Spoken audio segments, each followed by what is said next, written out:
കുഞ്ഞിയുടെ ഒരു പഴയ ഡ്രസ്സാണ്. ഇന്ന് ഇതിലാവാൻ പരീക്ഷണം എന്ന് വെച്ചാൽ വെട്ടിക്കൂട്ടി വേറെ ഒന്നും തയ്ക്കാൻ പറ്റില്ല, കാരണം അതിന് മാത്രം കറകളുണ്ട് ഈ ഒരു ഉടുപ്പിൽ. മാങ്ങ ഉപ്പും മുളകും കൂട്ടി കഴിച്ചതിൻ്റെ സ്റ്റെയിൻസ് ആണ്. എനിക്കാണെങ്കിൽ ഇത് അങ്ങോട്ട് കളയാനും തോന്നുന്നില്ല. അവൾ ഒറ്റ പ്രാവശ്യം ഇട്ടിട്ടുള്ളൂ ഈ ഒരു ഉടുപ്പ്. അപ്പം ഞാൻ വിചാരിച്ചു ഇതിൻ്റെ ചായ അങ്ങോട്ട് മാറ്റാന്ന്. ചായ ഉണ്ടാക്കാനല്ല, പക്ഷെ ഞാൻ ആ വെള്ളം വെച്ചേക്കുന്നത് എങ്ങനെയുണ്ട് എൻ്റെ ചെളി.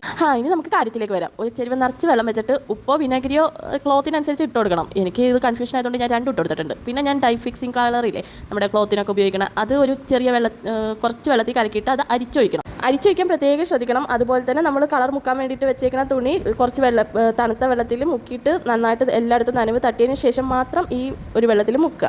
ഈ രണ്ട് കാര്യങ്ങളാണ് നമ്മൾ മെയിനായിട്ട് ശ്രദ്ധിക്കേണ്ടത്, അല്ലെങ്കിൽ നമ്മൾ ഉടുപ്പ് അൺഈവൻ ആയി പോകും. ഞാൻ ഉദ്ദേശിക്കുന്നത് ബോട്ടം പോർഷനിൽ കുറച്ച് ലൈറ്റായിട്ട് യോക്ക് പോർഷനിൽ കുറച്ച് ഡാർക്കായിട്ടും കൊടുക്കാമെന്നാണ്.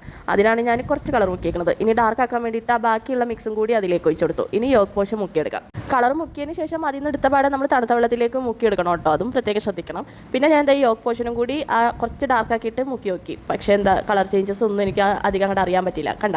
അതുകൊണ്ട് ഞാൻ മൊത്തത്തിൽ അങ്ങോട്ട് മുക്കി. ഇനി ഒരു 10 സെക്കൻഡൊക്കെ ഞാൻ അതിൽ തന്നെ വെച്ചിട്ട് നമ്മൾ അത് ഡയറക്റ്റ് എടുത്ത് കുറച്ച് തണുത്ത വെള്ളത്തിലേക്ക് ബക്കറ്റിലേക്ക് ഇട്ടു. അപ്പോൾ നമ്മൾ കൈ പൊള്ളാതെ നോക്കണം. ഇതുപോലെ ഈ ഒരു ക്ലോത്തിൽ ഈ കളർ പിടിക്കോ ഇങ്ങനെ തന്നെയാണോ മുക്കണേ ഒന്നും എനിക്കറിയില്ല. പക്ഷേ ഇതിൻ്റെ റിസൾട്ട് എങ്ങനെയായാലും എനിക്ക് കുഴപ്പമില്ല, കാരണം ഞാൻ കളയാൻ വെച്ചേക്കണ ഉടുപ്പാണല്ലോ. അതിനിപ്പോൾ എങ്ങനെ പോയാലും കുഴപ്പമില്ല. നമ്മുടെ കളറാണെങ്കിൽ 10 രൂപയുള്ളൂ, പോയാലും ഒരു 10 രൂപയല്ലേ പോവുള്ളൂ എന്ന് വിചാരിച്ച് അങ്ങോട്ട് തുടങ്ങിയ കാര്യമാണ്. ഡൈ ചെയ്തെടുത്തിട്ട് ഞാൻ കുറച്ച് ഡൈ ഫിക്സിലും കൂടി മുക്കി കൊടുക്കണ്ടേ. പിന്നെ നല്ല വെയിലത്ത് ഇട്ട് ഞാൻ ഉണക്കിയെടുത്തിട്ടുണ്ട്. ഉണങ്ങി കഴിഞ്ഞിട്ട് ഇത് ഇങ്ങനെയാണിത്.